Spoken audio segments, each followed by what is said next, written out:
نحمده ونصلي على رسوله الكريم أما بعد فأعوذ بالله من الشيطان الرجيم رب اشرح لي صدري ويسر لي أمري واحلل عقدة من لساني يفقهوا قولي رب يسر ولا تعسر وتمم بالخير. آیت نمبر 6 سورة التحریم. یا ایہا الذین آمنوا قوا انفسکم واہلیکم نارا. یا ایہا الذین آمنوا قوا انفسکم واہلیکم نارا وقودها الناس والحجارة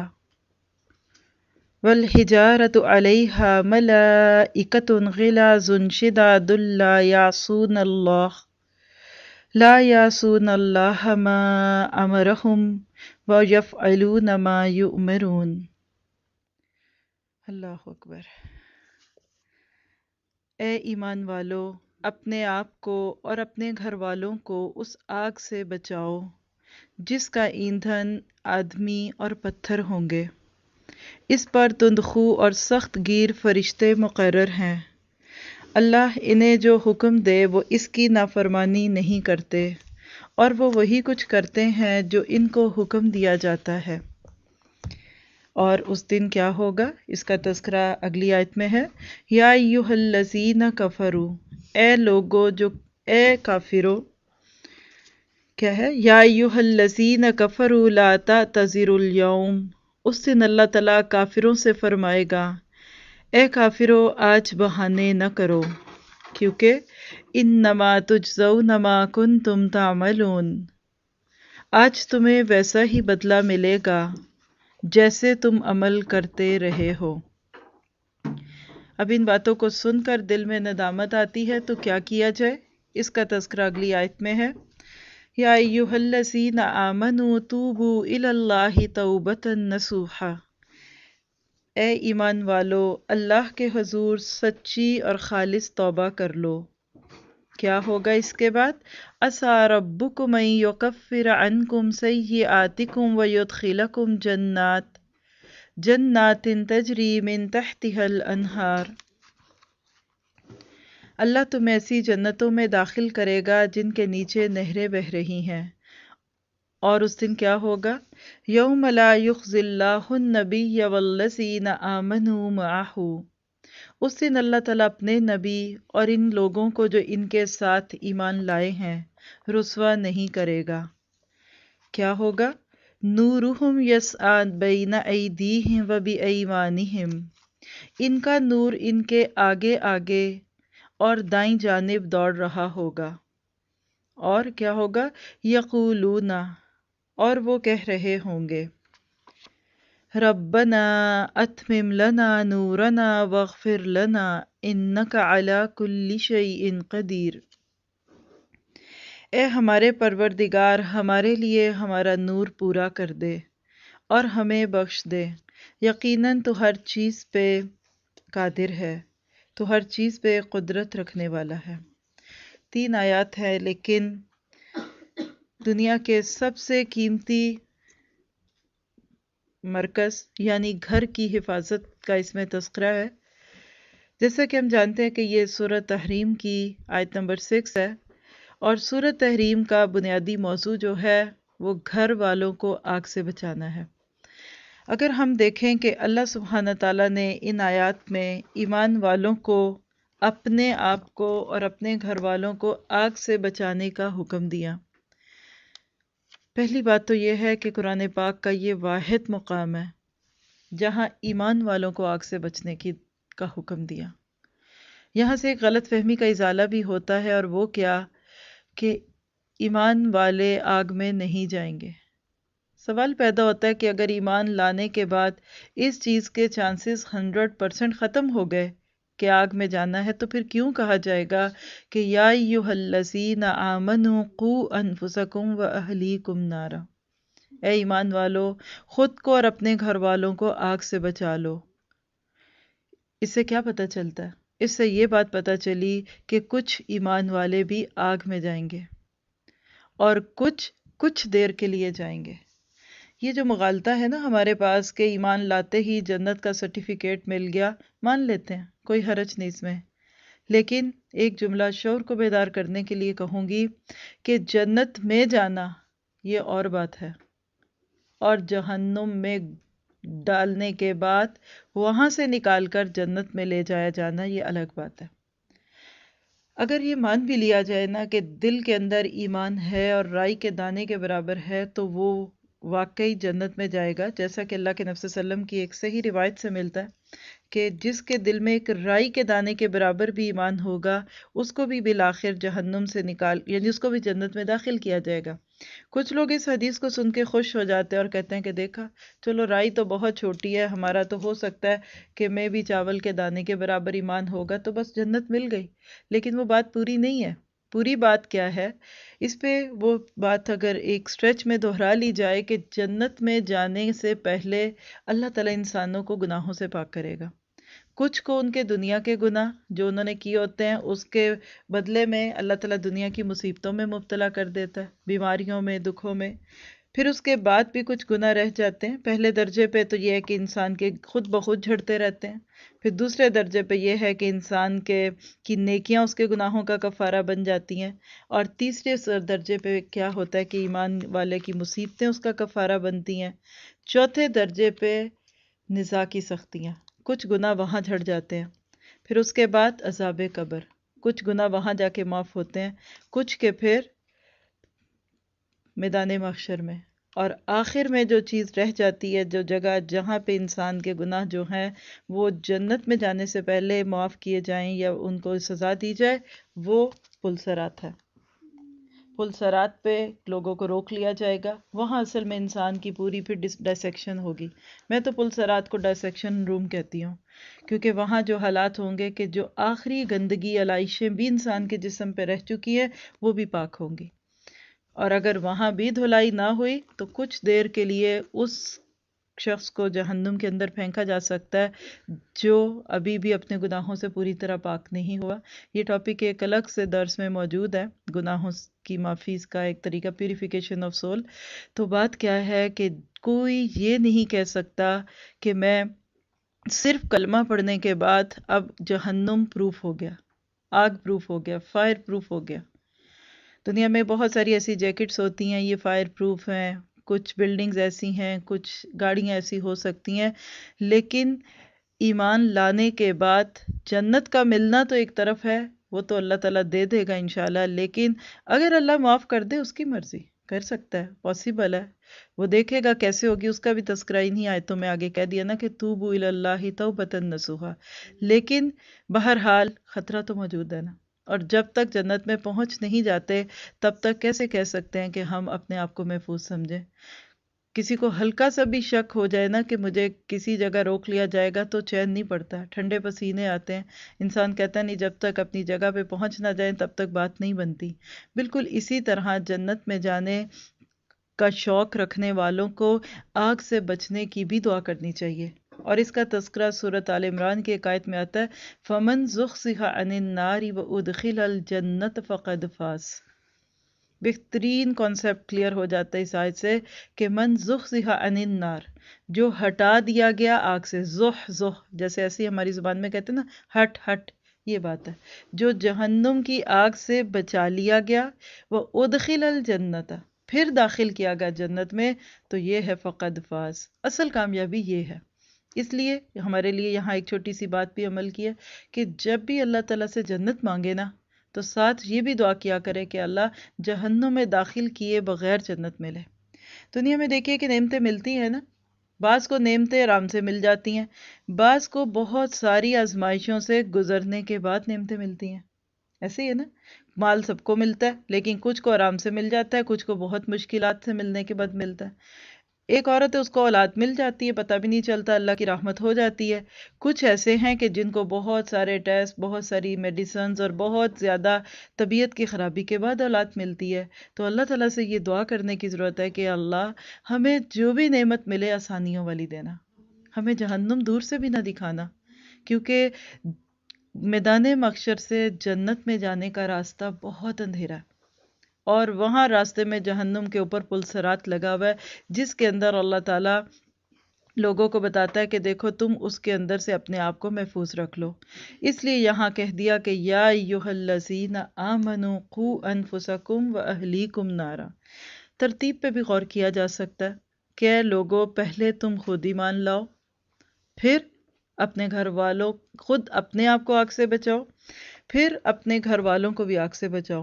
میں جب اس آیت کو پڑھتی ہوں تو مجھے ایک بہت دفعہ کا سنا ہوا جملہ یاد آ جاتا ہے، جو اکثر جہاز میں بیٹھنے کے بعد ایک مووی دکھاتے ہیں، بعض دفعہ لائیو ایکشنز کر کے دکھاتے ہیں سیفٹی انسٹرکشنز کی صورت میں۔ آپ میں سے بھی کسی کو اتفاق ہوا ہوگا، یہ کریں وہ کریں، in case of fire emergency exits this and that. کتنا ڈرتے ہیں نا آگ سے لوگ، اور میں نے دیکھا ہے کہ جو آگ جہنم کو نہیں مانتے وہ آگ سے زیادہ ہی ڈرتے ہیں، کہ آپ ایک خاص کیپیسٹی سے زیادہ کسی روم میں لوگوں کو داخل نہیں کر سکتے۔ کیوں؟ In case of fire. آپ اس ہال میں بیٹھے ہیں تو شرط یہ کہ 2 ڈور ہوں، ایک ادھر ہو ایک ادھر۔ بھائی اس کی کیا تک ہے؟ اس لیے کہ اگر آگ لگ گئی ادھر تو ادھر سے بھاگیں، یہ اصول ہے، قانون جہاں بھی کہیں ہوں گے۔ میں نے یہ چیزیں دیکھی ہیں مختلف جگہ پہ۔ اتنا آگ سے ڈرنے والے جو لوگ ہیں وہ آگ کو نہ مانے تو اور بات ہے۔ بہرحال جو جہاز میں اناؤنسمنٹ ہوتی ہے نا، وہ کیا ہوتی ہے کہ بالفرض اگر آپ کے ساتھ کوئی بچہ بیٹھا ہے نا، کوئی آپ کا کوئی ایسا شخص جس کی آپ کیئر کرنے والے ہیں، تو پہلے خود کو باندھیں۔ سنی ہوئی بات؟ جب ماسک گرتا ہے، آکسیجن ماسک، تو پہلے خود لے لیں، پھر گھر والوں جو ساتھ بیٹھا اس کو دیں، کیونکہ ایسا نہ ہو کہ اس کو دیتے دیتے اپنا سانس کھٹ جائے۔ یہی بات ہے ادھر، قوا انفسکم واہلیکم، پہلے خود کو بچاؤ۔ اور اس آیت کے حصے کو پڑھ کے مجھے ہنسی بھی تھوڑی سی آتی ہے، اور وہ کیا کہ اکثر وہ لوگ جو اپنے بچوں کی ہدایت کے لیے متمنی بھی ہوتے ہیں یا ان کے لیے کچھ اچھا چاہتے بھی ہیں، وہ خود بھی ابھی اس چیز کے ضرورت مند ہوتے ہیں۔ بعض دفعہ بچوں سے ہم وہ کچھ توقع کر رہے ہوتے ہیں جو ہم خود بھی نہیں کر رہے ہوتے۔ اور اگر یہ کہہ دیا جائے کہ اچھا ٹھیک ہے، اللہ کرے آپ کے بچے آپ ہی جیسے ہو جائے، تو انسان کہتا نہیں ایسا نہ ہو۔ ہاں، تو لہٰذا سب سے پہلی بات یہ ہے کہ خود کو بچاؤ۔ اپنے آپ کو بچائیں گے دوسرے بھی بچ جائیں گے۔ جب تک ہم خود اپنے آپ کو آگ سے نہیں بچاتے، جہنم سے نہیں بچاتے، اس وقت تک ہم بچوں کی بات بھی نہیں کر سکتے۔ اب یہ جو بات ہے کہ قوا انفسکم واہلیکم نارا، اس کو کیسے اپلائی کریں گے؟ یعنی ایک سوال اٹھتا ہے کہ کیسے بچاؤ؟ پہلی بات تو یہ تھی کہ بچاؤ، تو دوسری بات ہے کہ کیسے بچاؤ؟ تو اس کا ایک سمپل معنی تو ہم نے دیکھ لیا کہ پہلے اپنی اصلاح کرو، پھر بچوں کی بھی کرو۔ پھر اس میں یہ بھی بات پتہ چل گئی کہ ماں باپ کے لیے یہ فرض ہے کہ وہ اپنے بچوں کے دین کی فکر کریں، ان کی تربیت کریں۔ اللہ کے نبی صلی اللہ علیہ وسلم نے فرمایا کہ بہترین عطیہ جو باپ اپنی اولاد کو دے سکتا ہے وہ کیا ہے؟ سیل فون، گاڑی، Land Cruiser, cycle, motorbike نہیں، بہترین عطیہ جو دے گا وہ اچھا اخلاق، اچھا کردار ہے۔ اور آپ اپنے اوپر ایک نظر ڈال کے دیکھ لیں، ہر انسان میرے سمیت، اگر ہمارے اندر کوئی اچھی عادت ہے نا، تو کیا دل نہیں چاہتا ماں باپ کے لیے کہنے کو کہ رب ارحمہما کما ربیانی صغیرا؟ بچپن میں کسی بچے کا دل نہیں کرتا اچھے کام کرنے کو۔ بچے کو ماں نہلاتی ہے تو بچہ دوڑ دوڑ جاتا ہے، ماں ناخن کاٹتی ہے تو وہ روتا ہے، ماں منہ دھوتی ہے، صابن ڈلتا ہے آنکھوں میں، روتا ہے، اس کو نہیں صاف ہونا، لیکن ماں اس کو جوں چمکاتی ہے۔ بالکل اسی طرح فطرتاً انسان کے دل میں بالکل اس چیز کا خیال نہیں آتا کہ وہ اپنے آپ کو پاک کرے۔ میں کسی کا لیکچر سن رہی تھی، بہت اچھے اسپیکر ہیں، ینگ بھی ہیں، یو ایس اے میں رہے پلے بڑھے، تو وہ اب کسی بھی بات میں اپنی بات بتا رہے تھے کہ لوگ میرے پاس آتے ہیں تو مجھے کہتے ہیں کہ ہم دعا کرتے ہیں کہ ہمارے بچے تم جیسے ہو جائے۔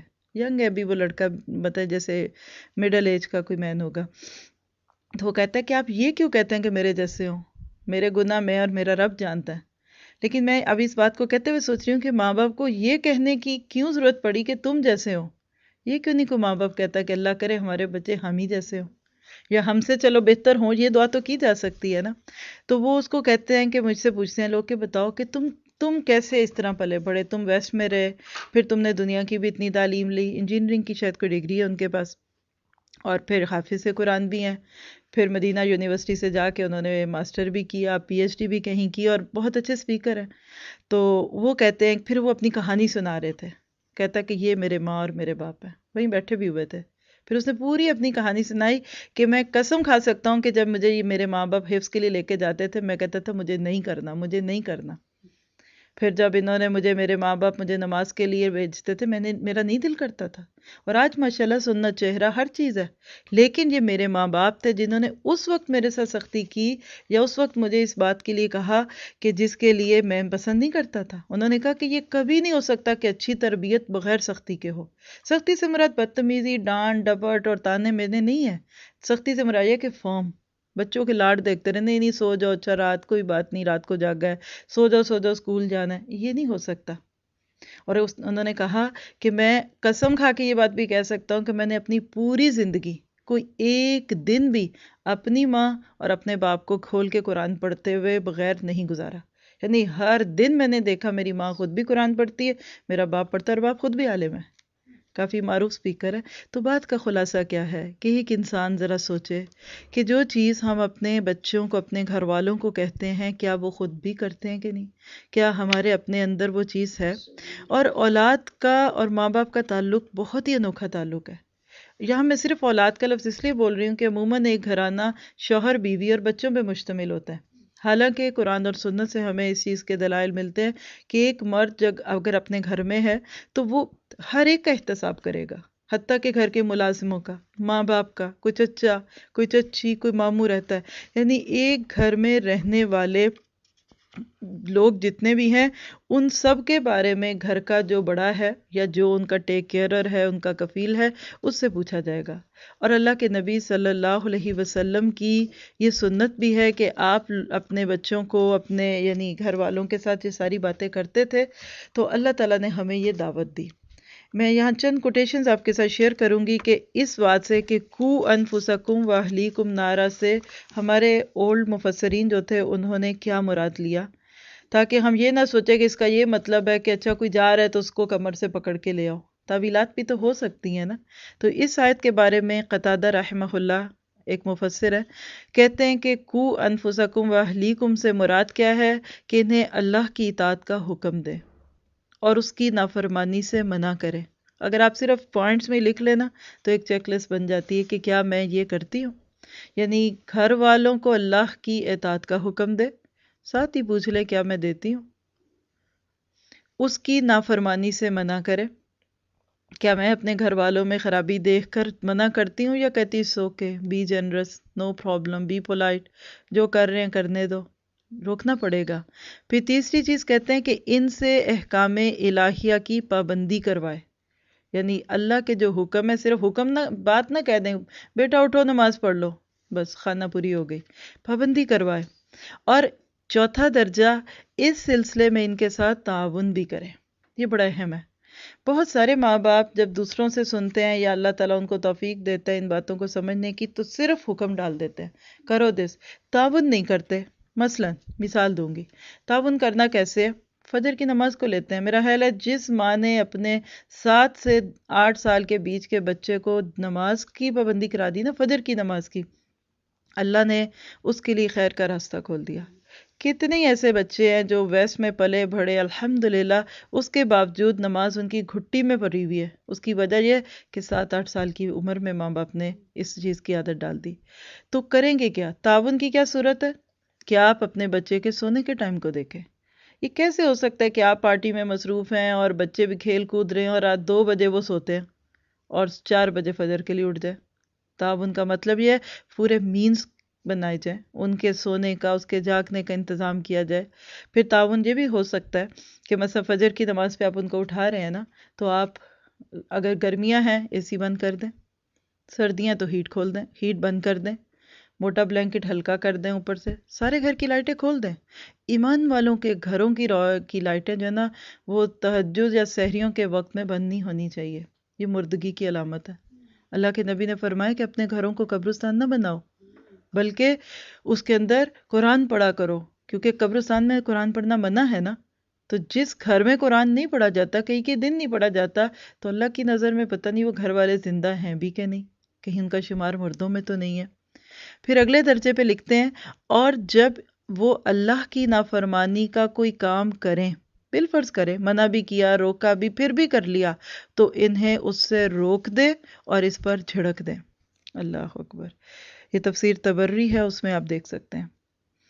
تو آپ دیکھیں کہ ہم سب کے سامنے یہ باتیں موجود ہیں اگر ہم اس پہ عمل کریں۔ اسی طرح حافظ ابن جوزی، یہ ایک اور مفسر ہے، یہ کہتے ہیں کہ اپنی جانوں کو عذاب سے بچانے کی صورت یہ ہے کہ اللہ کے دیے ہوئے حکموں کی تعمیل کرے، اس کی ممنوع باتوں سے دور رہے، اور گھر والوں کو عذاب سے بچانے کی صورت یہ ہے کہ انہیں نیک اعمال کرنے کا حکم دیا جائے اور برے کاموں سے روکا جائے۔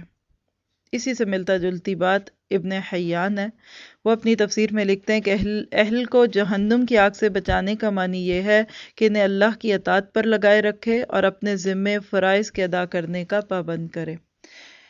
تو بہرحال بات کا خلاصہ کیا ہے کہ ہم بچ نہیں سکتے جب تک ہم اپنے آپ کو اور اپنے گھر والوں کو آگ سے نہیں بچائیں۔ آپ دیکھیے کہ سورۃ تحریم کے آغاز میں اللہ تعالیٰ نے دنیا کے سب سے پاکیزہ گھرانے کی مثال رکھی۔ اللہ کے نبی اپنی بیویوں کی خوشی کے لیے اللہ کی ایک حلال چیز کو حرام کرتے ہوئے دکھے، اللہ نے وہیں روک دیا کہ لِمَ تُحَرِّمُ مَا أَحَلَّ اللَّهُ لَكَ، کہ نبی آپ کیوں اس چیز کو حرام کرتے ہیں جس کو اللہ نے حلال کیا۔ اب معاملہ آج اگر اس کا الٹ ہو چکا ہو، اللہ کے نبی نے تو حلال کو حرام کرنا چاہا تھا، یہ بھی بڑی بات ہے، لیکن اس سے زیادہ عام بات کیا ہے کہ اللہ کے حرام کو حلال کر دیا جائے۔ ہم سب ایک طائرانہ نگاہ اپنے گھروں پہ ڈالیں۔ گھر سے مراد صرف کمرے نہیں ہے، ہمارا فرنیچر نہیں ہے، گھر کی بلڈنگ نہیں ہے، ایک ایک چیز، گھر سے لے کے گھر کی ہر چیز، اور اس میں رہن سہن، سونے جاگنے، کھانے پینے کے انداز۔ ایک پورا اس پہ درس ہے، الحمدللہ کہیں نہ کہیں موجود ہوگا، بلکہ اگر ایڈمنس ہوں تو اس کو سنوا سکتے ہیں، کہ جس کا عنوان کیا تھا، منکرات فی البیوت، گھروں کے اندر خرابیاں کیا ہیں۔ 14 یا میرے 16 پوائنٹس دیے تھے ان کو میں نے، پورے ڈیٹیل سے، بہت ڈیٹیل سے اس میں تھی کہ گھروں میں منکرات ہیں کیا کیا۔ اور یقین کرے جب میں نے وہ درس کیا تو اس کے بعد جو کمنٹس تھے وہ یہی تھے کہ اب تو ہمیں اپنے گھروں سے خوف آ رہا ہے۔ ہم تو سوچتے ہیں، ہم تو کہتے ہیں واو ہاؤ کر دیتے ہیں، لیکن قرآن اور سنت کی کلاسز جب لگاتا ہے نا انسان تو بالکل ویژن فرق ہو جاتا ہے۔ تو بہرحال جس نمبر کا بھی لگا سکے وہی لگائیں، یہ نہ ہو کہ ایک دم ہی آپ جا کے ججمنٹل بن جائیں۔ کسی کو کچھ کہنے کی ضرورت نہیں ہوتی، اگر اس بات کو سننے کے بعد ریئلائزیشن شروع ہو گئی ہے تو یہی بہت پیاری بات ہے۔ کیونکہ آپ دیکھیے کہ گھر جو ہے نا، یہ عافیت کا گوشہ ہوتا ہے، گھر انسان کی پناہ گاہ ہوتا ہے، اور گھر کا تصور کرتے ہی روح پر ایک خوشگوار سا اثر آتا ہے کہ نہیں؟ ایون میں نے فیل کیا کہ اب بڑے سے بڑے ہوٹل میں بھی رہ رہے ہو نا، اور کچھ زیادہ دن رہ لے تو پھر آپ کہتے ہیں ہائے کب گھر جائیں گے۔ گھر بڑی پیاری چیز ہے، کہتے ہیں نا کہ کسی کی تنکوں کی کیا ہوتی ہے، جھونپڑی بھی پیاری لگتی ہے۔ آپ کسی دوست کے بھی گھر ہوں، بہت خاطر مدارت، آپ اپنے رشتہ داروں کے گھر جاتے ہیں، میرا حال ہے نہ وہاں آپ کو کوئی کام کرنا پڑتا ہے، کپڑے بھی عموماً آپ اچھے ہی پہنتے ہیں کہ باہر آئے ہوئے ہیں، صاف ستھرے بھی پھرتے ہیں، آتے جاتے خاطر بھی ہو رہی ہے، اب کیا کھائیں گے، چلے اب آپ کو باہر لے جائیں، اب گھوم لیں، اب شاپنگ کر لیں۔ اس کے باوجود کیا ہوتا ہے، وہ فیلنگز یاد کریں جب آپ 1 مہینہ کہیں رہنے کے بعد گھر کی طرف پلٹ رہے ہوتے ہیں، ایک پرسکون سی چیز انسان کے اندر آتی ہے نا۔ تو گھر اہم کیوں ہے؟ کیونکہ گھروں کے اندر انسان کی محبتیں پروان چڑھتی ہیں، اور گھر وہ کھیتی ہے جہاں انسان تیار ہوتے ہیں۔ اگر گھر خراب ہو جائیں گے نا تو انسانوں کی فصل خراب ہو جائے گی، انسانی شخصیت مجروح ہو جاتی ہے نا تو وہ معاشرہ جو ہے وہ مجروح ہو جاتا ہے۔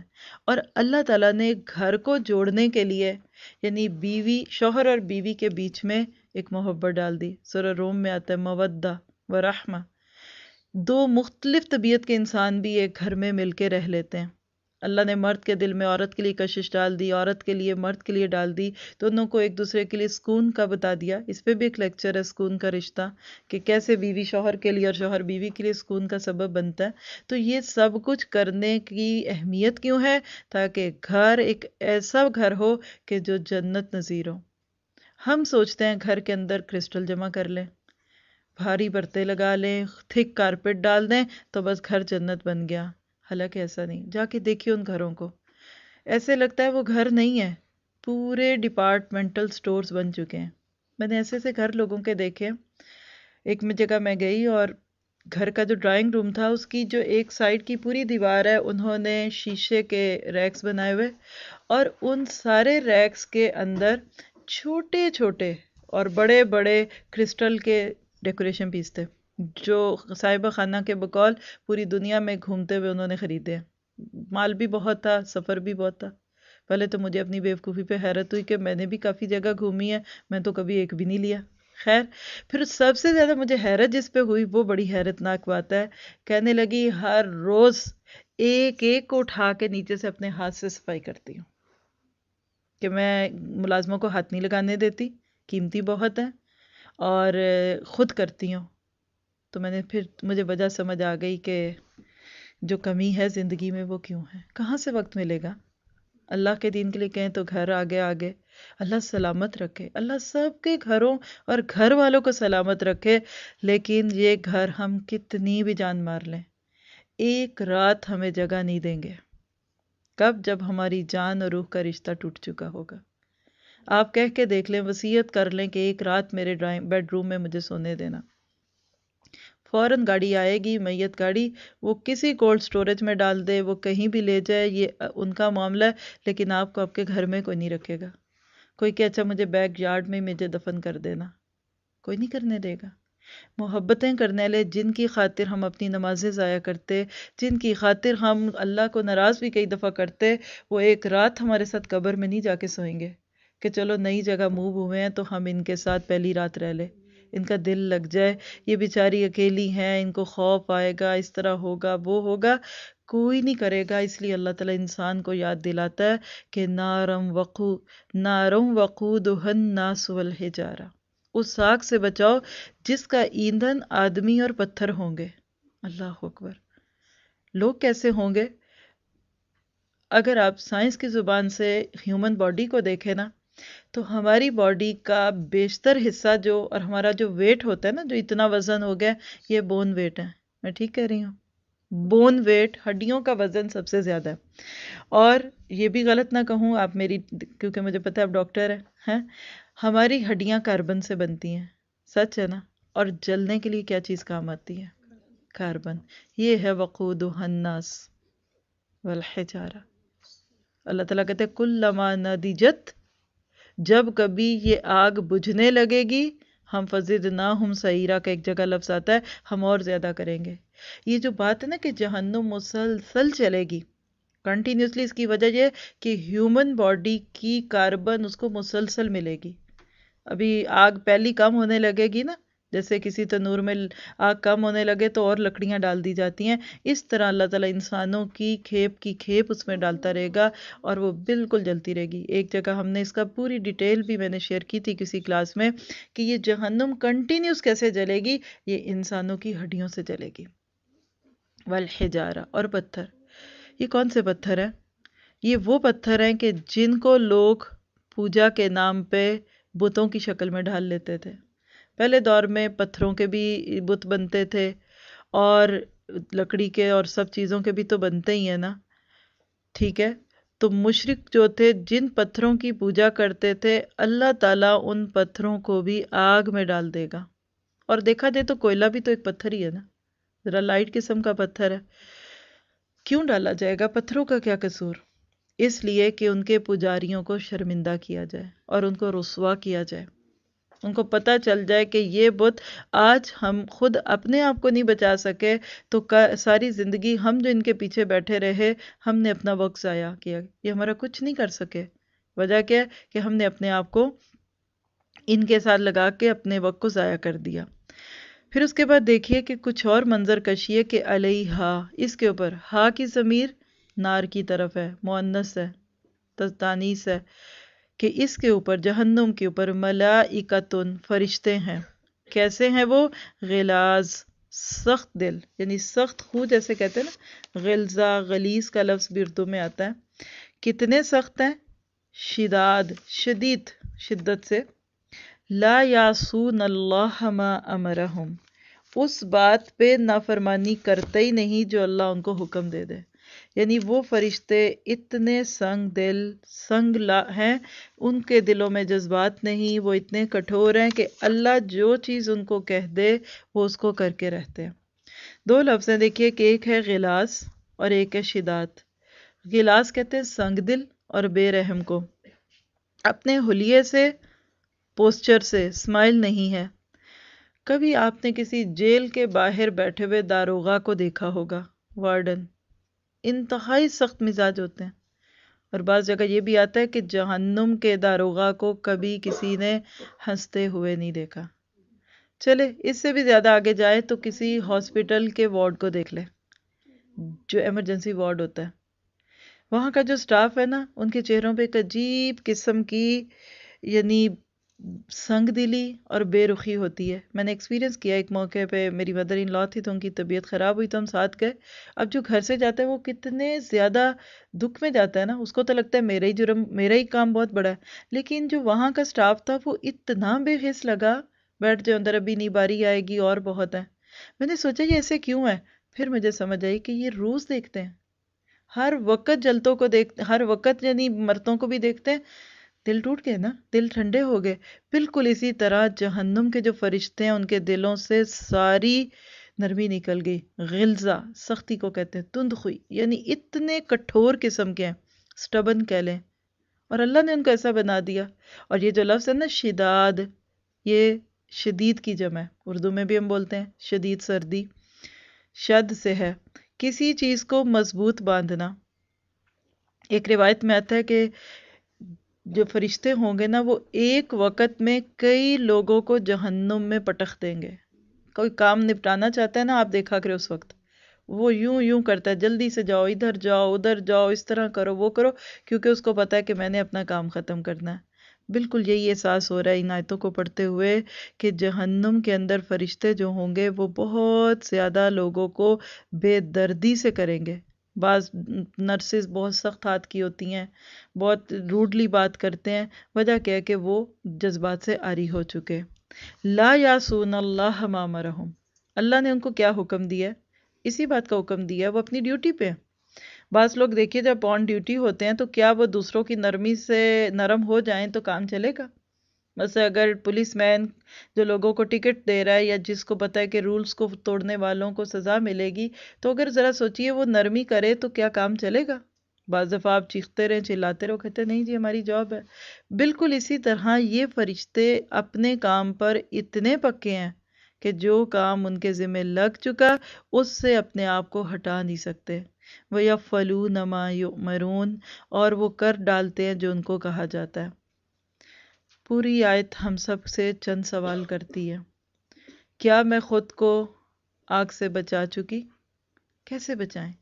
سب سے پہلے نمبر 1، اپنے عقیدے کی اصلاح کریں گے. دیکھیے اصلاح الٹی طرف سے کبھی شروع نہ کریں. جاتے ہی ٹوکیں بچوں کو، یہ کیا سن رہے ہو، یہ کیا دیکھ رہے ہو، یہ کیا کھا رہے ہو، کبھی نہ. یہ الٹی چال ہوگی. اصلاح کا راستہ اوپر سے نیچے ہے. پوائنٹس میں لکھنا چاہیں تو لکھ لیں. نمبر 1، ہم اپنے آپ کو کیسے بچائیں گے؟ اپنے عقیدے کی اصلاح کریں گے. میرا عقیدہ ٹھیک ہے. عقیدہ کیا ہوتا ہے بھائی؟ یہ عقد ہے. عقد کہتے ہیں گرہ کو، اور گرہ کیا ہے؟ بندے اور رب کے بیچ میں عقد. نکاح کے لیے ایک لفظ آتا ہے عقد مسنونہ. نکاح کیوں نکاح ہے؟ کہ ایک مرد اور ایک عورت کے بیچ میں گرہ لگتی ہے. تو اللہ تعالیٰ کے ساتھ تعلق، کیا میں اللہ کی پہچان کر چکی؟ 99 نیمز جو اللہ تعالیٰ کے پڑھتی سنتی ہوں، کیا واقعی مجھے اللہ کی قدر آ گئی؟ اللہ سے ڈر، محبت، خوف، اس پہ توکل، کیا ان ساری صفات کو میں جان چکی؟ یقین کریں اس پہ آپ کو بہت ٹائم لگے گا. مجھے تو اسی پہ ہی لگا تھا. الحمدللہ ابھی بھی اس میں کوششیں ہوتی ہیں کہ انسان اپنے آپ کو آگے سے آگے رکھے. لیکن میں نے بہت ہی یہ چیز نوٹ کی ہے کہ صرف آپ اس ایک پہ کام کر دیں، لوگوں کو ان کے رب سے ملا دیں. آج اس وقت اللہ کے ساتھ تعلقات کے تار کٹے ہوئے ہیں. یقین کریں اتنا بڑا آسمان دیکھتے ہیں لیکن دل میں کچھ گردش نہیں آتی، حرکت نہیں ہوتی. زمین کو دیکھتے ہیں، کائنات کو دیکھتے ہیں، نیچر کو دیکھتے ہیں، نعمتوں کو دیکھتے ہیں اور ان کو اپنا حق سمجھتے ہیں. ہم دنیا میں جو جی رہے ہیں نا، یہ ہمارا حق نہیں ہے. یہ اللہ کی رحمت ہے، یہ ایک مہلت ہے کہ اس نے ہمیں دی ہوئی ہے۔ اللہ تعالیٰ چاہتا ہے کہ اس دنیا میں تم میری مرضی سے رہو۔ اللہ مجھ سے کیا چاہتا ہے، یہ دوسرا درجہ ہوگا۔ پہلے خالق کی پہچان، پھر دوسرے درجے پہ جس چیز پہ آپ نے اپنے آپ کو چیک کرنا ہے وہ کیا ہے، پرپز آف لائف۔ میرا مقصد حیات کیوں ہے، کیا ہے میرا مقصد حیات، کیا ہے؟ اللہ نے مجھے کیوں پیدا کیا، میں دنیا میں کیوں آئی، کیا دنیا میں آنے کے بعد مجھے واپس جانا ہے؟ یہ تیسرا درجہ آپ شروع ہو جائے گا۔ میرا انجام کیا؟ پہلا میں نے کیا آپ کو بتایا، مقصد حیات یعنی دنیا میں آنے کا مقصد۔ پھر اس سے اگلا پوائنٹ کیا ہوگا کہ دنیا سے جانا کدھر ہے۔ جس نے گھر جانا ہوتا ہے نا رات کو، پھر وہ شروع سے ہی اس کی کیئر کرتا ہے کہ کیا واقعی میرے اندر یہ بات موجود ہے کہ میں اپنے آپ کو اللہ کے سامنے پیش ہونے کے لیے تیار کر چکی ہوں۔ قبر کے 3 سوال، میدان محشر کے 5 سوال، کیا میں نے ان کے جواب تیار کر لیے ہیں؟ اور یہ چیز بھی انشاءاللہ بہت تبدیلی لائے گی، کیونکہ جواب دہی کا احساس انسانوں کو سیدھا کر دیتا ہے۔ پھر اس کے بعد اگلا درجہ جو آتا ہے نا اپنے محاسبے کا، وہ ہے فرائض۔ میرا فرائض کے ساتھ کیا معاملہ ہے؟ مثلا اس میں سب سے دی ٹاپ موسٹ از نماز۔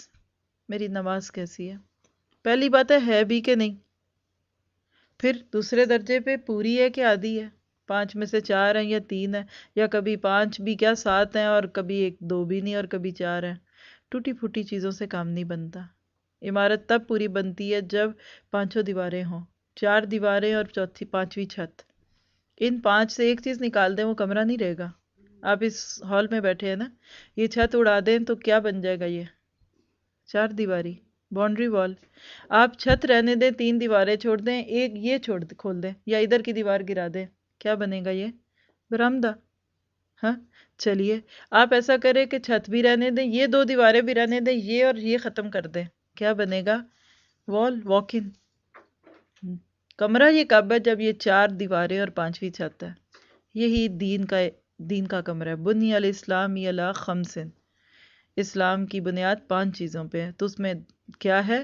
عقیدے کے بعد نماز ہے بھی کہ نہیں، دوسرے نمبر پہ پوری ہے کہ نہیں، پھر تیسرے درجے پہ کیا ہے کہ جو پڑھ رہی ہوں کیا واقعی صحیح بھی پڑھ رہی ہوں کہ نہیں، یعنی اللہ کے نبی صلی اللہ علیہ وسلم کے حکموں کے مطابق ہے، جیسے آپ نے پڑھی سلو کما رأیتمونی اصلی پہ میری نماز فٹ ہوتی ہے۔ یہ اگلا درجہ ہے۔ پھر اس کے بعد آگے چلیں گے کہ اب اس نماز کے اثرات میری زندگی پہ ہیں بھی کہ نہیں، کیونکہ ان الصلاۃ تنہا عن الفحشاء والمنکر ولذکر اللہ اکبر، کہ بے شک نماز انسان کو منکر سے روکتی ہے، اور اللہ کا ذکر بہت بڑی چیز ہے۔ پھر اس طرح نماز سے ریلیونٹ ساری باتیں، نماز پڑھتے ہوئے دل کی حضوری، اس کا ترجمہ، یہ اس کے نیکسٹ اسٹیپ ہے۔ اسی طرح باقی سارے فرائض کو دیکھیں گی۔ میرا زکوٰۃ کے ساتھ معاملہ کیسا ہے، دیتی ہوں کہ نہیں، کیسی دیتی ہوں، پوری دیتی ہوں نہیں، کس دل سے دیتی ہوں۔ پھر آگے چیک کرتے جائیں گے آپ، صحیح جگہ پہ بھی دے رہی ہوں یا اپنی ماسیوں کو ہی دے کے نمبر بنا رہی ہوں، ہاں اپنی من پسند جگہ پہ دے دیے یا دوسری جگہ پہ دیے۔ پھر اسی طرح سے آپ سارے فرائض کو چیک کرتی جائیں گی۔ پھر اس سے نیچے کا درجہ جو ہے نا محاسبے کا، وہ ہے اپنے معاملات کا۔ معاملات میں کس کے ساتھ معاملہ؟ سب سے پہلے انسان کا اپنے آپ کے ساتھ معاملہ، کیونکہ قُوا انفسکم کا لفظ پہلے ہے، واہلیکم کا بعد میں۔ بعض لوگ خود سے بھی فیئر نہیں ہوتے، اپنا بھی حق نہیں دیتے۔ نسوا اللہ فانساہم انفسہم، سورہ حشر کے آخری رکوع میں اللہ تعالیٰ کہتے ہیں وہ اللہ کا تو کیا بھولے، اللہ نے ان کی جانیں ہی ان کو بھلا دی۔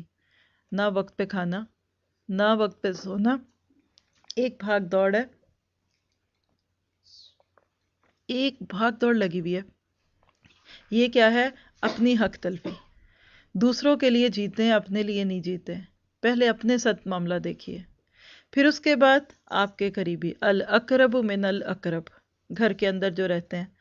اگر آپ شادی شدہ ہیں تو آف کورس سب سے پہلے پھر شوہر، بچے، سسرال، پھر ماں باپ، بھائی بہن، یہ سارے لوگ معاملات کو دیکھیں۔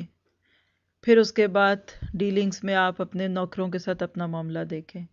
پھر اپنے نیبرز کے ساتھ دیکھیں، یعنی یہی چیز پھر ایکسپینڈ ہوتی جائے گی نا، تو آپ سارے خاندان اور دنیا کے عام لوگ، حتیٰ کہ آپ کے نیبرز میں رہنے والے نان مسلم، سب کے ساتھ اپنے معاملے کو چیک کریں۔ اس طریقے سے جب انسان اپنی ان چیزوں کو چیک کرتا جائے گا نا، تو آپ دیکھیں گے کہ اسی سے اصلاح شروع ہو جائے گی۔ کیا میں نے اپنے آپ کو واقعی آگ سے بچانے کا فیصلہ کر لیا؟ یہ کہاں لکھا ہے کہ کیسے بچیں گے؟ سیفٹی انسٹرکشنز کدھر ہیں؟ وہ اس کتاب میں ہے، ذالک الکتاب لا ریب فیہ ھدی للمتقین۔ پڑھ چکی ہوں۔ کیا میں دنیا میں جو بھاگ رہی ہوں صرف بچوں کے لیے، گھر کے لیے، میاں کی ہیلپ کے لیے اور مالی طور پہ مال کمانے کے لیے، کیا میں نے پہلے اپنے آپ کو آگ سے بچانے کا فیصلہ کر لیا؟ کیا میں اللہ کی یہ کتاب سمجھ چکی ہوں، پڑھ چکی ہوں؟ کیا مجھے یہ سمجھ آ چکی ہے؟ دیکھیے، اگر ہم خود کو نہیں بچا چکے نا، تو دوسروں کو جتنا مرضی فائدہ دینے کی کوشش کریں، کبھی بھی فائدہ نہیں ہوگا۔ پھر آپ اپنے لیے وقت نکالیں۔ دیکھیے، جس دن ہم نے قبر میں جانا ہے نا، یقین کریں کوئی ساتھ نہیں ہوگا۔ میں تو اکثر سوچتی ہوں کہ اگر انسان قبر کی پہلی رات کو یاد رکھے نا، تو بس پھر کم از کم کسی کو خوش کرنے کے لیے اللہ تعالیٰ کو ناراض نہیں کرے گا۔ یہ تو پکی بات ہے کہ پیچھے ہو جاؤ، بس مجھے اپنی فکر کرنی ہے۔ اور جس کو یہ احساس لگ جاتا ہے نا، پھر الحمدللہ اللہ تعالیٰ اس کی آنکھیں بھی کھول دیتا ہے۔ پھر وہ کوئی بہانہ، کوئی چیز نہیں، شوہر نہیں مانتے، گھر کی مصروفیات، جاب کی مصروفیات، رشتہ داریاں ہیں، یہ ہے، یہاں کے تقاضے، وہاں کے تقاضے، دس دیٹ کر کے اپنے آپ کو آگ کا ایندھن نہیں بنائے گا۔ دیکھو، میری جان لگی ہوئی ہے، مجھے پتہ ہے، تمہیں میں کیسے سمجھاؤں۔ جب بندے کو کوئی بیماری ہوتی ہے نا، درد ہے پیٹ میں، کچھ بھی ہے، تو سب سے بیزار ہو جاتا ہے۔ دوسروں کو دکھا نہیں سکتا اپنا درد، لیکن وہ کہتے ہیں مجھے چھوڑ دو، میرے سے اب کھڑا نہیں ہوا جا رہا، میں اور کچھ نہیں تمہارے لیے کر سکتی۔ اس سے شدید چیز آپ زیادہ دیکھ لیں آگے۔ انشاءاللہ جب انسان اپنے آپ کو جمانا شروع کر دیتا ہے نا، تو پھر وَأَہْلِیکُم کی بھی باری آ جاتی ہے۔ پھر گھر والے، اب گھر والوں میں آپ کہیں گے شوہر ہے۔ میں سوچتی ہوں کہ اکثر لوگ اپنے شوہر کی اصلاح کی فکر اپنی اصلاح سے پہلے کر دیتے ہیں۔ اور ایک فطری سی چیز ہے کہ انسان کو جس چیز کا خود پتہ چل جاتا ہے نا، پھر اس کا دل چاہتا ہے کہ اپنے پیاروں سے شیئر کرے۔ اب کیا کریں؟ شوہر پہ تنقید کریں؟ میں بالکل ایسی بات کرنا چاہتی ہوں جو سیدھی سیدھی سب کے پریکٹیکل عمل میں آ سکے، جو بات عمل میں آتی ہے۔ مثلا ہم میں سے کوئی ایک عام آرڈنری وومن ہے، ساری زندگی وہی جو معاشرے کا کلچر ہے، اور ہمارا کلچر آپ سب کو بھی پتہ ہے کہ جو ایک شروع سے زندگی یہی ہے، لڑکیوں کو یہی سکھاتے تھے کہ بھئی تم نے گھر کو خوش رکھنا ہے، میاں گھر والوں کو خوش رکھنا ہے، میاں کی خدمت کرنا، سسرال کے ساتھ رہنا، دس اینڈ دیٹ۔ اسی طرح کا کلچر چلتا ہے نا۔ بہت کم لوگوں کو موقع ملتا ہے کہ وہ اپنی شادی سے پہلے شعوری طور پر اس کتاب کو اور سنت کو پڑھ کے رہنمائی حاصل کریں۔ اب اسی میں مصروفیات ہوئیں، بچے، گھرداری، اب اللہ کی کتاب کھل گئی۔ مجھے پورا یقین ہے کہ جو لوگ بھی ہمارے کلاسز لیتے ہیں یا جہاں تک بھی اللہ تعالیٰ ان کو لیتا ہے، ان میں اکثریت جو ہے نا وہ مڈل ایج کی عورتیں ہوتی ہیں جن کے چھوٹے بچے ہیں یا بڑے بچے ہیں، کیونکہ اس سے پیچھے جو ینگ ایج ہے اس میں تو بندہ ہواؤں میں اڑ رہا ہوتا ہے۔ اس میں تو یہ جی college, school, university, degree, graduation, this and that. عموماً جب پاؤں زمین پہ لگتے ہیں نا ہمارے، تو وہ 30+ کی ایج ہوتی ہے۔ اب میں نہیں کہتی کہ آپ سارے 30 سے اوپر ہیں، غصہ نہ کریں، لیکن ایک کامن بات ہے۔ اور 40 کے بعد تو انسان کے اندر وہ سوچ آتی ہے کہ بس، تو بڑے یہ بھی کہتے ہیں کہ قرآن سمجھ ہی 40 سال کے بعد آتا ہے، اور میں بڑی منتظر ہوں اس بات کی کہ سمجھ آئے کہ 40 کے بعد جو قرآن سمجھ آتا ہے وہ کیا ہوتا ہے۔ ضرورت ہے نا اس بات کی۔ تو بہرحال بات جتنی لمبی کریں گے اتنی لمبی ہوگی۔ اللہ کے نبی نے ہم پہ ذمہ داری ڈال دی کہ تم اپنی بھی اصلاح کرو گے، دوسروں کی کرو گے۔ چلے، ہم نے اپنا تو چھوٹا سا ایک اسیسمنٹ کر لیا، اہل کی کیسے کریں؟ دیکھیے، اگر آپ اب اس ایج میں اور اس عمر میں کہ شروع سے آپ کی زندگی ایسی چل رہی تھی، میاں بھی ان کا کام ہے کاروبار کرنا، جاب کرنا، آپ کا کام تھا گھرداری کرنا، اب آپ کو اللہ نے قرآن سے جوڑ دیا، شعور آ گیا، آپ کی آنکھیں کھل گئیں، الحمدللہ۔ پہلے تو اس پہ شکر کریں، ہر روز جتنی دفعہ بھی الحمدللہ کہہ سکے اس نیت سے کہیں، کیونکہ شکر کرنا نعمتوں کو بڑھا دیتا ہے، اور نہیں کریں گے تو اگلے دن آنا ہی مشکل ہو جائے گا۔ بہرحال پھر اس کے بعد جو دوسرا درجہ ہے نا، وہ کیا ہے کہ آپ غور کریں، اپنے شوہر کو دیکھیں وہ کس لیول پہ ہے۔ جو چیز آپ نے اپنی اصلاح میں شروع کی تھی نا، ابھی دہرا دی نا میں نے، ابھی جو بات آپ کے سامنے رکھی، چلے عقیدے سے نیچے، اپنے شوہر کی بھی اصلاح وہیں سے کریں، مت تنقید کریں، سگریٹ نہ پیا کریں، کپڑے ایسے پہنا کریں، گانے نہ سنیں، یہ نہ کریں، ایسے کاروبار نہ کریں، یہ نہ، قطعاً نہ بولیں۔ جس طریقے سے اسلام آپ کے دل میں آیا نا، اسی طرح ان کے بھی آئے گا۔ یہ میں ان کی بات کر رہی ہوں جو بڑے ہو چکے ہیں، یہ شوہر ہے، بڑے عمر کے ہیں، ان کے ساتھ ہیں، آپ معاملہ کریں، اپنی شیئرنگ کریں، اپنے ایکسپیرینس دیں، اور اپنا بیہیویئر جتنا اچھا کر سکیں کر لیں۔ آپ کے قرآن پڑھنے سے پہلے کے بیہیویئر میں اور قرآن پاک پڑھنے کے بعد میں کے بیہیویئر میں زمین آسمان کا فرق ہونا چاہیے، اور یہ فرق لائے گا ان کو آپ کے قرآن کی طرف۔ اب یہ جو کہتے ہیں نا میرے میاں نہیں پسند کرتے، میں حیرت سے منہ دیکھتی ہوں، دنیا کا کوئی مرد ایسا ہوگا جس کو اچھی بیوی نہیں چاہیے؟ تو قرآن تو اچھی بیوی بننا سکھاتا ہے، وہ تو بتاتا ہے کہ بیوی جو ہے وہ کسی مرد کے لیے خوشی کا سبب ہو سکتی ہے، تو لہٰذا اپنا بیہیویئر اچھا رکھیں اور پھر اس کی بھی آہستہ آہستہ اسی طرز پہ اصلاح کریں۔ روک ٹوک کی ضرورت نہیں ہے، روک ٹوک سے اسلام نہیں آتا، تنقید کی قطعاً ضرورت نہیں ہے، تنقید سے لوگ فیڈ اپ ہو جائیں گے، آپ کریٹک ہو جاتے ہیں نا، ججمنٹل ہو جاتے ہیں، گڑبڑ ہوگی۔ بہرحال کنورسیشن کریں، جذبات کی مارتے ہیں، اتنی محبت کریں اپنے شوہر سے جتنی کبھی پہلے کی نہیں تھی۔ وہ کہ تمہیں ہو کیا گیا ہے، کیا ہوا ہے کہ مجھے اب پتہ چلا ہے کہ میں آپ کی بیوی ہوں، میں آپ کی خوشی کا سبب ہوں۔ اور دیکھیے اگر فرق پیدا ہوتا ہے، میں نے 98% دیکھا ہے کہ فرق پیدا ہونے شروع ہو جاتے ہیں، گھروں میں لڑائی جھگڑے شروع ہو جاتے ہیں، ذرا بیویاں نماز ہی صحیح پڑھنے لگ جائیں تو مرد کہتے ہیں تمہاری نماز ہی نہیں ختم ہوتی۔ اور گڑبڑ کیوں ہوتی ہے؟ اس لیے کہ ہم نے ابھی ان کو اس طرح نہیں لیا۔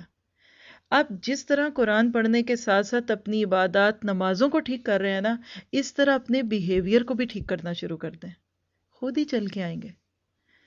جہاں بھی میٹھی چیز ہوتی ہے مکھیاں آتی ہیں، اٹریکشن ہوتی ہے، آپ اپنے بیہیویئر سے بلائیں۔ یہی طریقہ کار آپ کریں گے اپنے گھر کے دوسرے لوگوں سے، مثلا گھر میں کوئی بزرگ رہتے ہیں، آپ کے بھائی بہن ہیں، کہیں بھی، اب ہر بندے کی ایک اپنی صورت ہے، لیکن جہاں تک بات آ جاتی ہے ہم دیکھیں گے اہلیکم میں بچوں کے ساتھ کیسے معاملہ کیا جائے۔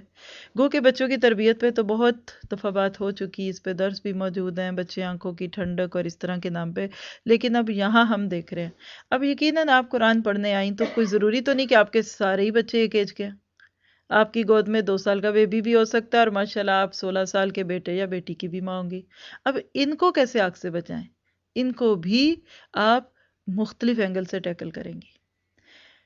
چلے پہلے بیبی کی بات کر لیتے ہیں، وہ آسان ہے نا، کیونکہ اکثر لوگ جب قرآن کی طرف آتے ہیں تو کہتے ہیں ہائے ہم وہاں اس وقت کیوں نہیں آگے جب ہمارے بچے چھوٹے تھے یا واٹس ایور۔ بہرحال چھوٹا بچہ ہے نا تو بس اس کے لیے تو سب سے آسان ٹارگٹ آپ کے لیے وہ ہے، اس کو کھلائیں تو اللہ کی محبت، اس سے پیار کریں تو اللہ کی محبت، اس کو ڈرائیں تو اللہ سے، اس کو لالچ دلائیں تو اللہ کا، ان کو ہر وقت اللہ سے جوڑ دیں۔ وہ مائیں تھیں جو بچے کو دودھ پلاتے ہوئے بھی وضو کر کے دودھ پلاتی تھیں، وہ مائیں تھیں جو بچوں کو لوریاں دیتی تھی، کہانیاں سناتی تھیں اور مجاہدین کے قصے سناتی تھیں، وہ مائیں تھیں۔ ماں اچھی ہوتی ہے تو بچے بھی اچھے ہوتے ہیں، ماں مریم ہے تو بیٹا عیسیٰ ہے، ماں فاطمہ ہے تو بیٹا حسن اور حسین ہے، اور اگر ماں بگڑتی ہے تو مسئلے بگڑ جاتے ہیں۔ آج کے دور کی مائیں بگڑی ہوئی ہیں، بچے نہیں بگڑے ہوئے، قطعاً نہ سوچیں کہ بچے بگڑے ہوئے ہیں، یہ ماں بگڑی ہوئی ہے، اس کو پتہ ہی نہیں، وہ بچے کو سوتا رہنے دیتی ہے، اس کو رحم آ رہا ہوتا ہے۔ بہرحال چھوٹے بچے کا بہت ایزی ہے، وہی طریقہ ہوگا جو آپ کا اپنا تھا، جس پہ آپ نے اپنے آپ کو ٹیکل کیا تھا، اللہ کی محبت۔ پھر آہستہ آہستہ 6-7 سال کی عمر میں نمازیں، پہلے کھیل کھیل میں نمازیں پڑھائیں۔ آپ کی 3-4 سال کی بچی ہے، ضرور اس کا اسکارف بنائیں، چھوٹا سا جائے نماز لیں۔ اب تو اتنے پیارے جائے نماز ملتے ہیں، دیکھ کے ایسے ہی دل چاہتا ہے نماز پڑھنے کو، وہ بچے بھی ساتھ بچھا لیں گے، پڑھنے دیں، کپڑے کھینچ رہے ہیں آپ کے کرنے دیں، کھیلنے دیں، کھیلیں گے نماز سے، ایک وقت آئے گا کہ وہ پھر نماز پڑھنے بھی لگیں گے۔ پھر جب 7 سال کے قریب ہوں، 8 سال کے قریب ہوں، تو وہی جو مسنون عمل ہے، نبی صلی اللہ علیہ وسلم نے فرمایا کہ مرو اولادکم بالصلاۃ، اپنی اولادوں کو حکم دو نماز کا جب کہ وہ 7 سال کے ہوں، اور 10 سال کا ہونے پہ اگر وہ نہ پڑھے تو سختی کرو، یہ نہیں کہ مارو۔ نرمی کیسے؟ 7 سال کے نا تو بیٹا چلو اٹھو چلو میں بھی پڑھتی ہوں آپ بھی پڑھے، اب ماں پڑھے گی تو بچے کو پڑھائے گی۔ آپ کو ایک دفعہ نہیں کہنا پڑتا بچے کو کہ نماز پڑھو، اس جملے کو چینج کریں، نماز پڑھی ہے کہ نہیں؟ پڑھو کہ آؤ نماز پڑھیں، گھر کا ماحول بنائیں، ایک ہی وقت میں سب پڑھیں گے نا، مل کے پڑھ لیں، جماعت نہیں کرانی نا، سب ایک وقت میں پڑھیں، یہ صلاۃ ٹائم ہے، کام آسان ہو جاتے ہیں۔ میں نے دیکھا ہے جن گھروں میں کھانے کے ٹائم بندھے ہوتے ہیں نا، ان عورتوں کے بہت ٹائم ہوتا ہے، ایک ہی وقت کھانا پکا ٹیبل پہ رکھا، کھانا ہے تو بھی کھانا، نہیں کھانا تو بھی کھانا ہے، کھانا ہے تو یہی کھانا ہے، نہیں کھانا تو یہی کھانا ہے۔ 15-20 منٹ، آدھے گھنٹے میں کچن کا کام ختم، چولہا بند کیا، کچن کمرہ صاف کیا، باہر آ گئے۔ اور وہ مائیں جو بے تکا کام کرتی ہیں وہ سارا دن یا ان کے ہاتھ آٹا گوندھ رہے ہوتے ہیں یا روٹیاں بنا رہے ہوتے ہیں، اور کبھی چاول ہے اور کسی کے لیے میکرونی بن رہی ہے اور کچھ، یہ انتہائی ناسمجھی کی بات ہے۔ آپ بچوں کو اس طریقے سے ٹیکل کریں گی، کبھی بھی وہ اچھے بچے نہیں بنیں گے۔ بہرحال اس طرح سے ایک وقت پہ نماز پڑھنے کی عادت ڈالیں۔ چلو بیٹا نماز پڑھتے ہیں، آپ بھی پڑھیں، بچے بھی پڑھیں۔ 8-10 سال کا بچہ ہے نا، 11-12 کا، طہارت کا انتظام ہو گیا، نماز اچھی، اسے کہو بیٹا تم جماعت کرو۔ اب گھر میں مرد تو ہر وقت نہیں ہوتے نا، عورتیں 1 یا 2 ہیں، ماں ہے اور بیٹی ہے، ایک بچہ ہے، 10 سے اوپر کے، اس کو کہو بیٹا تم نماز پڑھو۔ اس سے بچوں کے اندر لیڈرشپ بھی آتی ہے، بچوں کو بہت مزہ آتا ہے جب ان کو آگے کیا جاتا ہے، اور آپ دیکھیں گے اسی طرح آپ ان کی اصلاح بھی کرتے جائیں گے۔ پھر اس طرح آہستہ آہستہ ان کی نمازوں کو پھر بڑھایا جا سکتا ہے۔ 10 سال کی عمر میں پھر واقعی فرائض پہ پابندی ہے۔ اگر 10 سال کا ہونے پہ کوئی بچہ نماز نہیں پڑھتا اور ماں باپ اس کو نہیں کہتے، تو اللہ اور اس کے رسول کی نظر میں وہ ماں باپ مجرم ہے۔ آپ کہیں میں بڑی نرم دل ہوں، میرے بچے پہ بڑا بوجھ ہے، ابھی چھوٹا ہے، ابھی اسکول کا کام، ہوم ورک، دیکھیے اللہ تعالیٰ 70 ماؤں سے زیادہ پیار کرتا ہے۔ ظلم کب ہوتا ہے؟ جب اللہ تعالیٰ کہتے پیدا ہوتے 1 سال کے بچے کو مارو اور نماز پڑھاؤ، یہ زیادتی تھی۔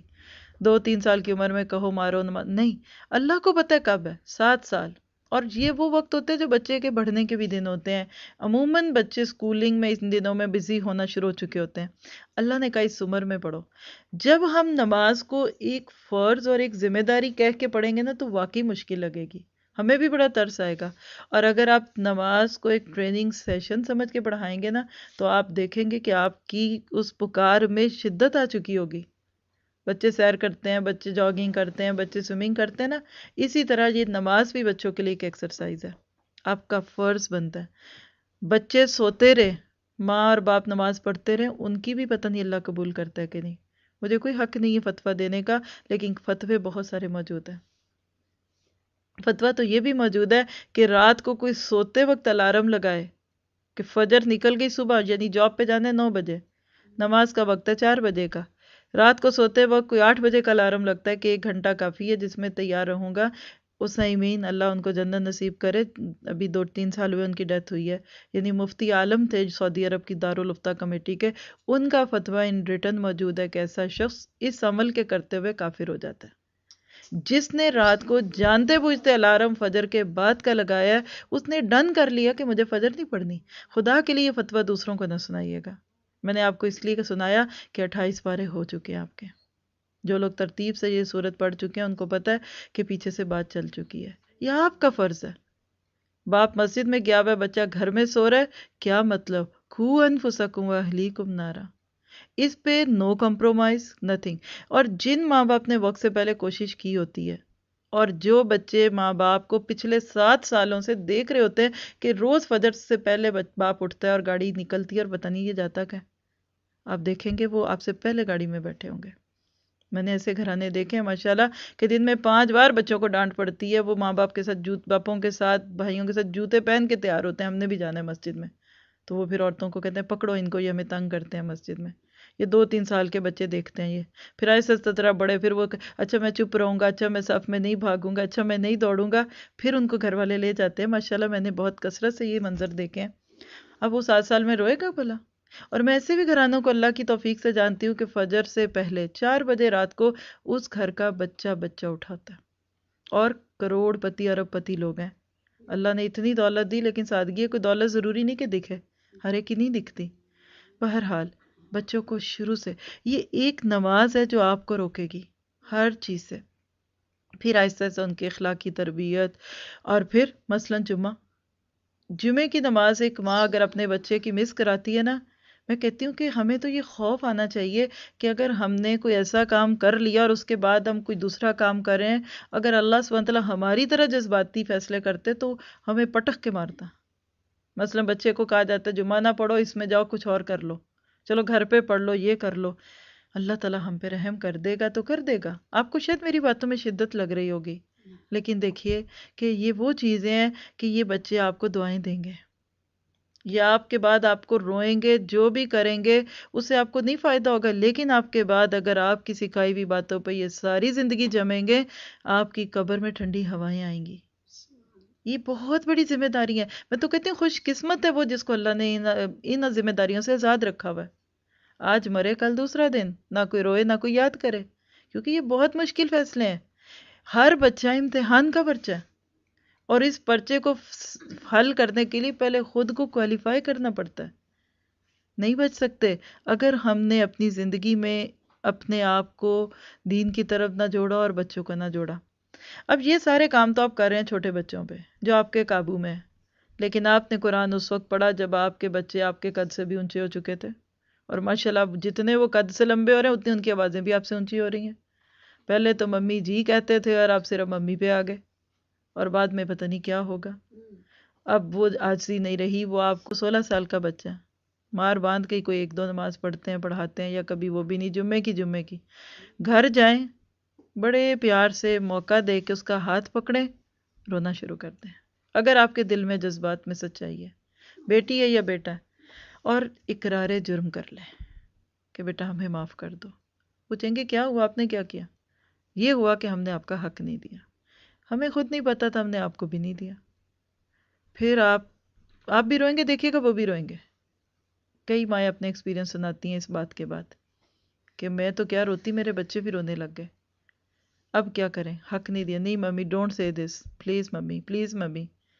اب کیا کریں، آؤ بیٹھ کے مل کے کام کرتے ہیں، آؤ اب ہم بھی سیکھتے ہیں تم بھی سیکھو، گھر میں وقت نکالیں، فیملی ٹائم، آدھا گھنٹہ 15 منٹ۔ دیکھیے سارا دن آپ کے شوہر کام کرتے ہیں نا، ایک مرد اپنی کمائی کا 98% جب وہ گھر اور گھر والوں پہ لگاتا ہے، اس کا شاید ہی خرچہ 2 سے 5% ہوگا۔ کیا حق نہیں بنتا کہ وہ آدھا گھنٹہ بھی اپنے بچوں کو انجوائے کرے؟ کھانے کا وقت، رات کا کوئی دن کا وقت جس میں ساری فیملی اویلیبل ہے، لازم کر لیں اپنے اوپر۔ کھانے کی اس لیے بات کرتی ہوں کہ عموماً کھانے ہی پہ لوگ جمع ہوتے ہیں، اور وہ بھی وہاں ہوتے ہیں جہاں یہ اچھی عادت ہے کہ مل کے کھانا ہے، ورنہ وہ بھی نہیں ہوتے۔ باپ آتا ہے تو بچے کمرے میں، بچے آئے تو باپ نہیں ہے، وہ گئے تو وہ سو رہے ہیں، وہ گئے تو یہ کوئی زندگی ہے؟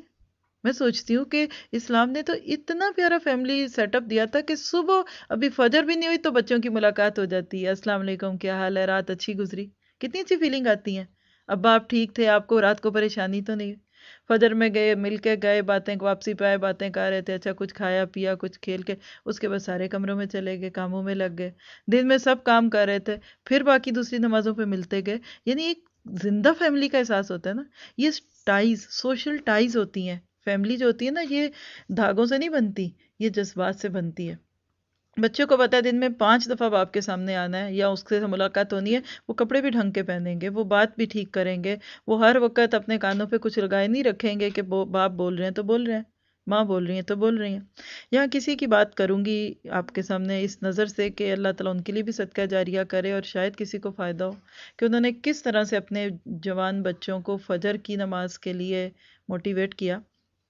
عادت ہوتی ہے گھرانوں میں، ماں باپ خود اٹھ کے چلے جاتے ہیں، بچوں کو آواز لگا جاتے ہیں کچھ، پھر آہستہ آہستہ بچے آواز کے بھی عادی نہیں ہوتے، یہ وٹ ایور۔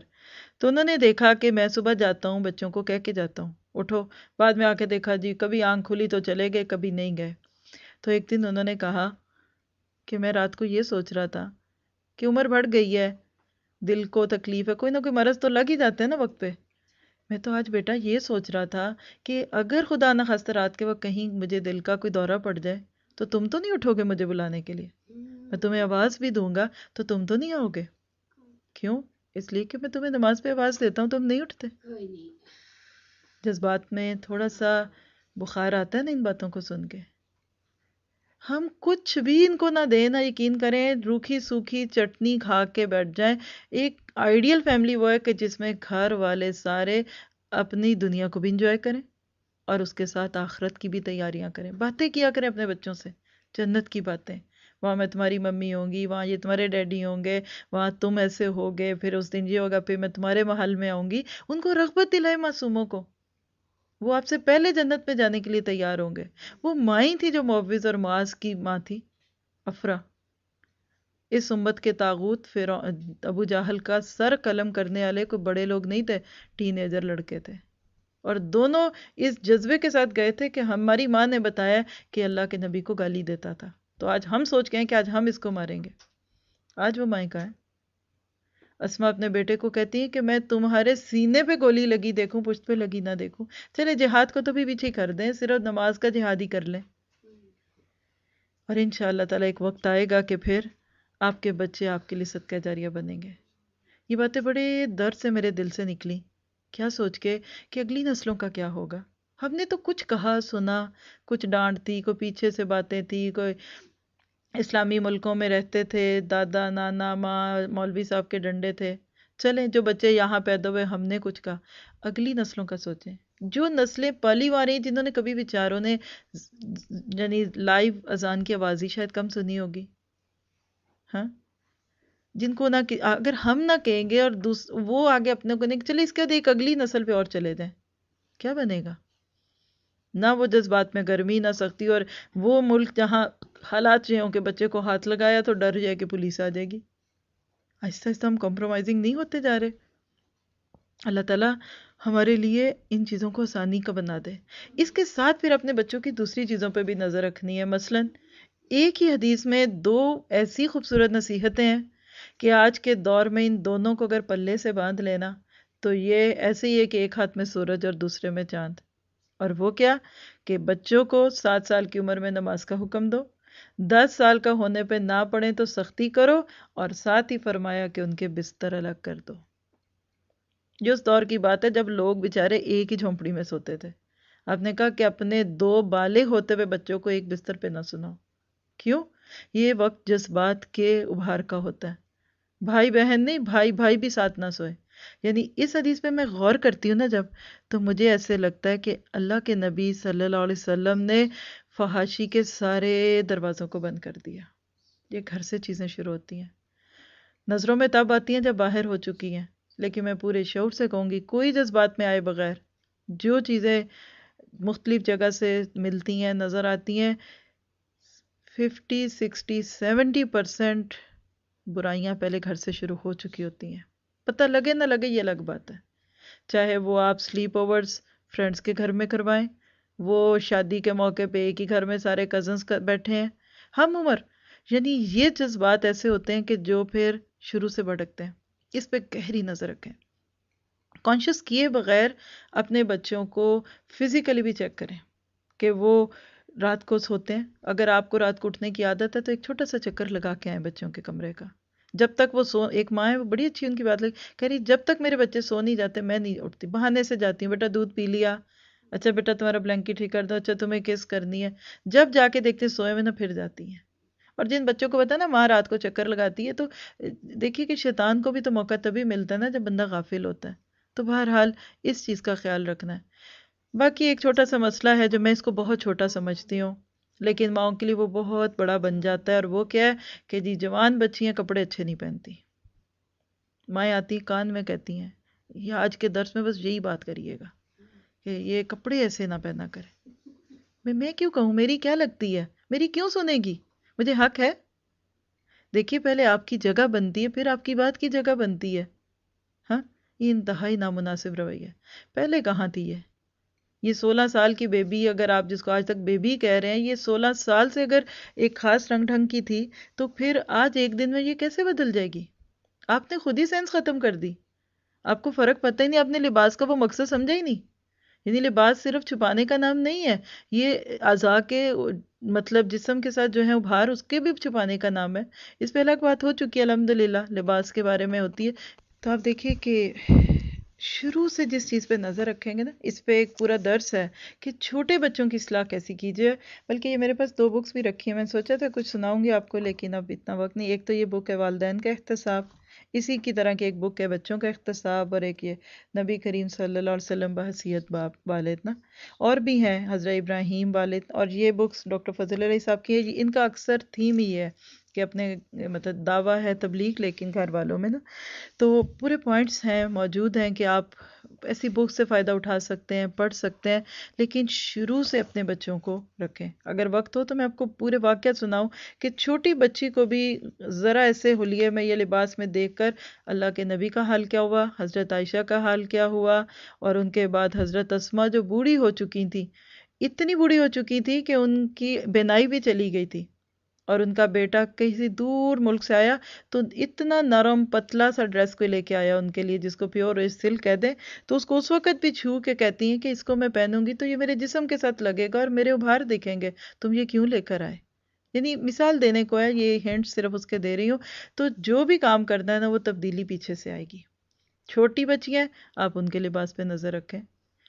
آپ سمجھتے ہیں کہ یہ بچی ہے، اس کی ٹانگیں ننگی ہیں، تو ٹھیک ہے، پھر رہنے دیں، پھر آپ اس پہ شرم نہ کریں کہ یہ بڑے ہو کے بھی اس پہ نہ کرے گی۔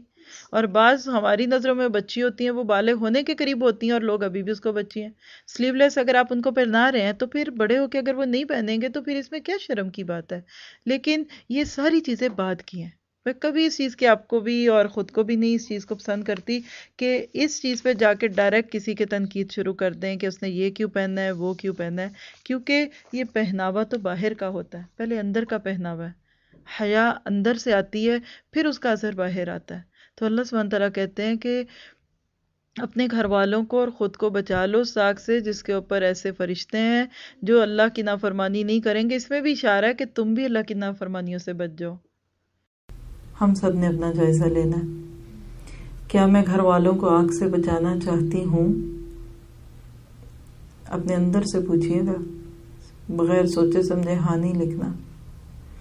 کیا اللہ تعالیٰ سے خالص توبہ کرتی ہوں؟ کیا مجھے قیامت کے دن کے نور کا یقین ہے؟ اگر یقین آ گیا نا تو دنیا میں بھی آپ کے پاس نور آ جائے گا۔ کیا میں نور کے لیے دعائیں کرتی ہوں؟ کیا میں اللہ تعالیٰ کے ارشادات اور کتاب کی تصدیق کرتی ہوں؟